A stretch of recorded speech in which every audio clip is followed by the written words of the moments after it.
was I would say it wasn't a good session. It wasn't a bad session. It was definitely a bizarre session. I don't think Democrats won or Republicans lost. I think that decorum won. I think the bullies lost, and I don't think that matters if you have a D or an R by your name. I think the body pushed back on being pushed around all year in the last throes of session.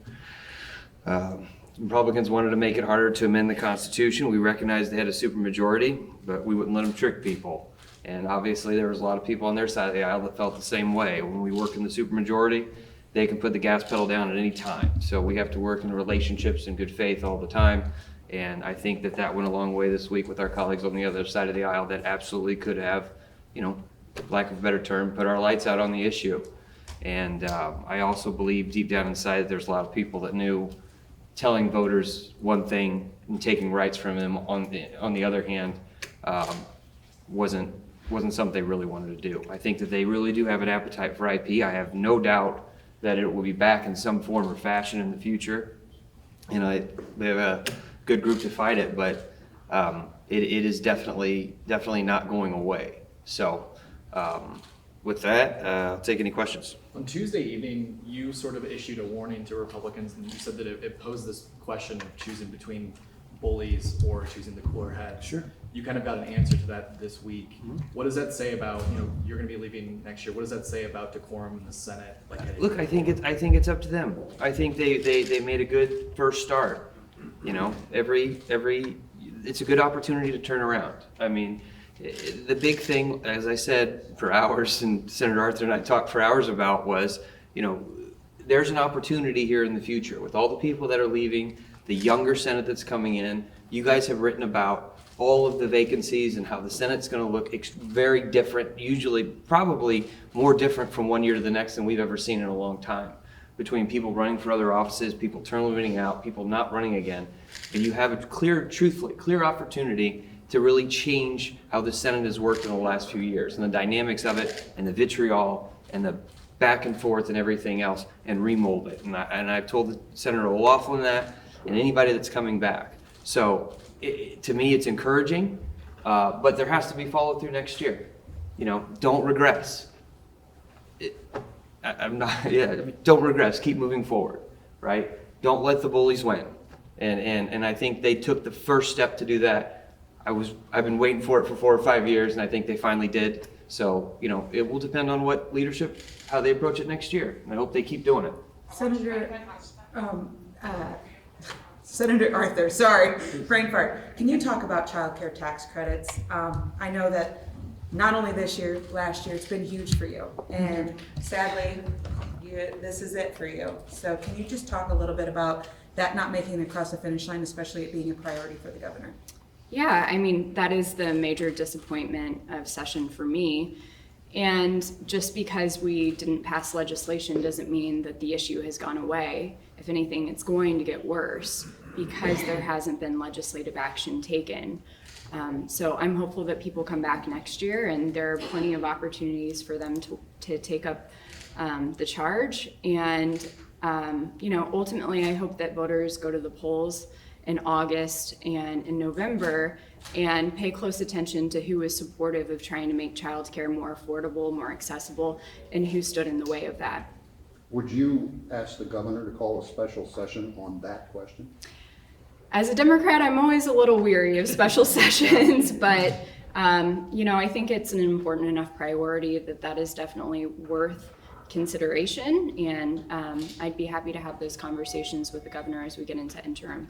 I'm being a little general here, but typically when there's like a big fight at the end of like the last week of session, Democrats in the Senate either get rolled over with a PQ, or they have to compromise, and something they don't like, passes. This seems a lot different. I'll agree with the Senator Rowden. We don't know what will happen by 6 p.m., but your objective of making sure the IP passed without the ballot candy seems to be secure. Like, why do you think this year was different from other years? Because it wasn't about IP. I mean, that was the priority, and I think that's what you saw on the surface level. But truthfully, I think that was the symptom and not the disease. I think that the body was done with being bullied, and I think the IP was the last sort of vestige of that, and it could have been a number of other things. But I don't think that this body wanted to give certain people in that chamber a win in the throes of session after the way they were treated all year. And I truly am, I'm proud of all the Democrats and Republicans that stood up to that, truthfully. But I don't think these last few days were about IP at all. I obviously feel like that is clear priority for them. And like I said, I think it comes back, and it might come back with a vengeance, honestly. But I think this week was about enough was enough, truthfully. I think the chamber came together, cross-party lines, D's and R's stood together and just said, we're done with this vitriol. And IP just happened to be the vehicle by which, that happened. What does it mean to you? We've seen it last year and this year, where some of the Republican Party has needed you to get a budget done, to get an FRA done. It was pretty much the same last year. Yeah. What does that say to Missourians, where we see bipartisan work in order to get anything done in this chamber? Sure. Look, I was thinking about it this morning, and I don't want to go too far, but I think it's a beacon of hope for the country. Truthfully, in a super red state, Democrats can come together and Republicans can come together and pass a budget, pass an FRA, stand up to bullies, and actually get some stuff done. And I've been telling these guys for years, if they're willing to work with us, and unfortunately in today's world, compromise is a terrible thing, but work through the process together, we can get some stuff done and we can really do some things. I wish we'd have been able to do more things if we'd have done this a few years ago, but at the same time, I think they've chartered a path that where they can. These guys can work next year with Republicans to get stuff done if they decide to stand up to the bullies. And so I don't want to go as far as to say it's a good example to the country and other state houses, but in a certain perspective, it is. In a certain perspective, Democrats and Republicans came together this past week and said enough is enough of this hyperbole, this tweet storms, this vitriol, wagging your finger at the floor leader, name calling online, giving numbers out. We shared some stories, obviously a lot of stories, but some of the stories on the floor this week. I was in offices where I saw Republicans being berated, like on the phone, visibly upset by phone calls they were getting from people that were misinformed and lied to. And then it's disgusting on some levels. And they were done. The chamber was done with that. And at some point, I hope other chambers or other legislatures across the country, and definitely in Washington, D.C., D's and R's can come together, Democrats and Republicans come together and push back on all this vitriol. And if Democrats start doing it, I hope they push back on them too. There are a couple pieces of legislation, some sponsored by Democrats, some sponsored by Republicans, that are over in the House that have been kind of held up. Do you see that as retaliation? Do you have any confidence that any of them will actually get across today? I'll be real honest with you. This is the only chamber I've been concerned with this week. I don't even know what bills are over there or not right now. We were laser focused on making sure IP didn't go anywhere with ballot candy.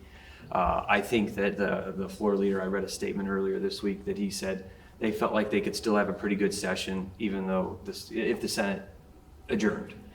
Because there were enough bills over there. So I can't go into specifics of which bills are over there. Excuse me, I'm a big believer in control what you can control and don't worry about the other stuff. And so I can't control, and Caleb or Senator O'Laughlin or Senator, we can't control what they do over there. We can work with them and do our best to convince them. But maybe they can put a pretty good session together over there still. So we'll see. Senator Mosley, following up on that question, your bill, the Women's Task Force, the African-American, define missing African-American women came up yesterday, got laid over then. What are you going forward? I don't know if it's got a path today, but just your thoughts on that legislation and why it needs to be done this year. Well, as I've said many a times, African-American women make up 19% of the population here, and 42% of missing and murdered people are African-American women. Mm-hmm. So that's why it's important to get it passed. And hopefully it will get passed today if they don't do what he said. Senator Rizzo, Sure. back to you. Would you call this week a win for Democrats? I'd call it a win for reasonable people in reasonable elected officials. It's not a win for Democrats or a loss for Republicans. truthfully, it's a win for sanity. It's a win for, it's a loss for chaos. It's a win for reasonable people. And it's a loss for those that enjoy tweeting more than they like passing legislation. Senator Arthur, the House floor leader today basically said that they're not going to bring up the child marriage bill over in the House. What does that bill's failure this year say about this body's view on this issue? Or not this body, the building's view on this issue? Feels pretty obvious, right? I mean, like I said, when I talk to people back home, they're surprised to learn that minors can get married in the first place. And these are the kinds of headlines that my friends who are apolitical or live in different parts of the country send me and say, what is happening in Missouri? It makes Missouri look bad, but more importantly, we are not doing enough to protect young girls who are forced into marriages and whose lives are worse in every way as a result. So it's shameful in my opinion, and I think it represents the very ugliest parts of politics, and I'm hopeful that this is not the last attempt that they make to do right and raise the age to 18. Are you surprised House Republicans took such a hardline stance on that issue when it was introduced in committee? No, I'm not. That it is who they are, and it is what they believe, and unfortunately you can't reason with them. And no matter how many survivor stories they hear, they're not moved. So I would recommend changing the people who are elected and sending people down here who are more empathetic, compassionate, and who want to protect children. Do you have a preference for any of you, but Senator Rizzo, do you have a preference for when a supplemental should be addressed? Should that be in the Yeah, special? before Should the that be in departments run next out of session? money. I mean, seriously, before the departments run out of money, because they will. And it's just a matter of if it'll be in September by veto session or maybe a little later in the fall. But the people we've spoken with will definitely, if they're lucky enough to make it to January, it will have to be almost immediate when we come back in. And I want to elaborate on that just a little bit. That's the point. Because what's going to end up happening is you're going to have, the bandits come back again and try to leverage that. They're going to know the departments need the money to keep things going. They're going to make up things as to why we shouldn't fund them. I'm sure they'll make it into a pro-life thing or a gun thing like they did this week. And then they're going to try to extract other things from it. That was the point. The point of it is to have Washington, D.C. style budgeting here in Missouri. And that's what the Freedom Caucus wanted, because that's how they gain leverage. That's the point of it. That way, every year, we know we have to have a budget. We have to have, women and children funded. We have to have Medicaid funded. We have to have all these programs funded so that people get services that they want. And they will use that as leverage in the fall over veto session. Whenever the departments, scream out that they need to be able to keep the doors open, we're going to have to figure that out.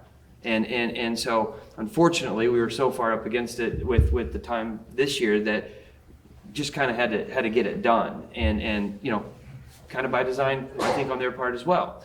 Having said that, it does worry me that we're falling into this Washington, D.C. style budgeting trap where they continue to have a continuing resolution every 30, 60 days, and then there's a showdown, and it just becomes these theatrics. So it's concerning that we don't have a budget, in my opinion, that can last a full year. And you can thank the House and Freedom Caucus members for that. I know that the senator from Green worked his tail off. The senator from Clay has been unbelievable in that and all aspects, in all the appropriations members, but that's what that is. That's the point of it. So I do worry that we'll be in a special session sooner rather than later for budgeting, but we will definitely be in one at some point. If you could put a message in our news archives for 5 years from now when the FRA is up for renewal again, what should senators who are serving in the body at that point know and be aware of? That it could be taken hostage again. I hope it doesn't. I really encourage them to do a decade-long one, at least 10 years. Obviously, the ideal situation is no sunset. Is to not have a sunset on it at all, so that it can't be used as this, back and forth and leverage and everything else. That was the point of that. right? That's the point of what some people in the minority in the Republican Party do, is they try to create these leverage points. And they do that by putting sunsets on things we absolutely have to have. They do that in the 11th hour of a budgeting. I mean, that's the point, is they believe that they want to leverage people. Look, you can slice it and dice it however you like. There's two ways to get things done in politics, and that's leveraging somebody or compromising, and they're not into compromising. Do you think it's a good thing that you guys came in and gavelled out immediately today? Yeah, honestly, look, I'm glad to be here on my last day, but I truthfully wish it would have been done yesterday. Totally understand the circumstances of trying to keep things going to see if you can get stuff done, but the session was over probably a week or so ago. Okay. All right, thank you.